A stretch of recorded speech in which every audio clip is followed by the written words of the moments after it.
السلام عليكم ورحمة الله وبركاته، أحبائي الكرام، مع حضراتكم محمد طاهر. عمرك لاحظت إن الوسواس يختفي تقريبا وإنت مشغول؟ يعني مثلا في شغل، في خروج، كلام مع الناس، مهمة محتاجة تركيز، وفجأة تقول خلاص الوسواس راح. لكن أول ما تفضى أو تقعد لوحدك، أو مثلا تيجي تحط راسك على المخدة، تلاقي الوسواس رجع تاني. ومش رجع وبس، ده رجع أقوى وأوضح وأقرب. وساعتها السؤال المؤلم: يبقى أنا كنت بضحك على نفسي؟ يبقى ده مش تحسن حقيقي؟ ده اللي بيدور في عقلك ساعتها. الحلقة دي معمولة علشان أفهمك ليه ده بيحصل علميا، وأريحك من الإحساس اللي هو أنت داخليا بتشعر إنك فاشل ومش عارف تكمل علاجك، وبرضه علشان أعرفك إزاي تستغلي النقطة دي لصالحك بدل ما تكسرك. تعالوا نبدأ الحلقة. يا ترى إيه اللي بيحصل في دماغك وإنت مشغول؟ أولا، الوسواس مش بيقيس قوتك، بل بيقيس انتباهك. يعني دماغك عنده مورد واحد خطير اسمه الانتباه الواعي. لما تكون مشغول، الانتباه رايح للمهمة، الجهاز العصبي بيكون متوازن، مركز الخطر في الدماغ بيكون هادي. فالوسواس وقتها مش لاقي أرض خصبة، وده في حد ذاته مش هروب، ده قانون عصبي لازم نكون فاهمينه. طيب ليه أول ما تفضى الوسواس يهجم؟ أول ما تفضى، أولا بيكون مفيش مهمة في إيدك بتعملها، ما عندكيش تركيز خارجي على الحاجات اللي انت بتعمليها، العقل يبدأ يلف جوه نفسه، وهنا الدماغ يبدأ يقول ما بينه وما بين نفسه: طيب هو في حاجة خطيرة لازم نراجعها. هنا الدماغ بيسأل نفسه السؤال ده.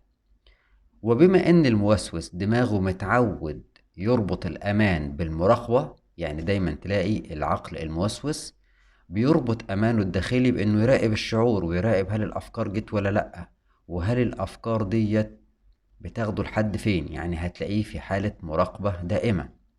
وكمان الموسوس بيربط الراحة بالفحص، يعني لو ما كانش يفحص أحاسيسه كل شوية ويفحص الأعراض اللي بتحصل له كل شوية هل بدأت ترجع ولا لأ، فالوسواس يظهر.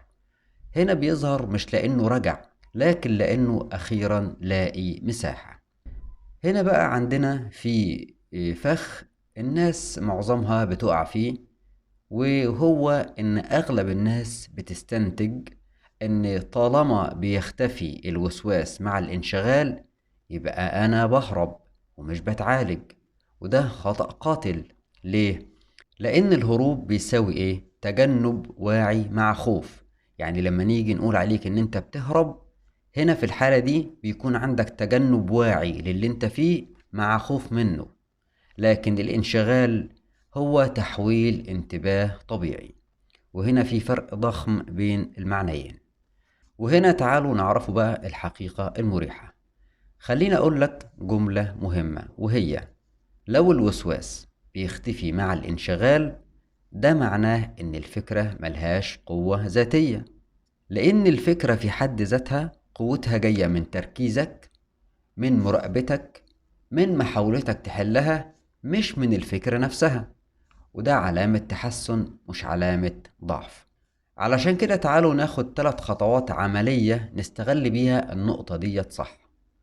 الخطوة الأولى معانا وهي انشغال علاجي مش هروبي. يعني إيه؟ يعني تعمل حاجة حقيقية، مش علشان تسكت الفكرة، لكن علشان تعيش. مثال: هتمشي مثلا، هترتب أمورك، ترتب مكتبك، انت ترتبي بيتك، تتكلم مع حد، تكتب مثلا أي شيء، مذكرات، تكتب قصص، تكتب حتى يومياتك، لكن من غير ما تقول لازم الوسواس يختفي.